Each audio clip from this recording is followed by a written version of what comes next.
Assalamualaikum warahmatullahi wabarakatuh. I believe in Daras bertahu my family and friends dalam my teacher and my channel.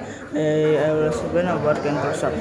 Are medically called appendicitis stomatitis. Are small cells that appear inside the mouth or at the base of the gums. Cancer cells can cause pain and discomfort, especially when eating, drinking, or talking. Although it's not dangerous, cancer cells can be very annoying. Cause of cancer cells: injury to the mouth, stress or fatigue, nutritional deficit, food allergies, hormonal change, bacterial or viral infection. Symptoms of cancer cells. Treatment, safeguard, medical treatment, cancer cell prevention. Cancer cells should heal within 7 until 14 days without special treatment.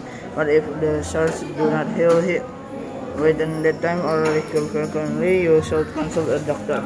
In this out, thank you for watching. Assalamualaikum warahmatullahi wabarakatuh.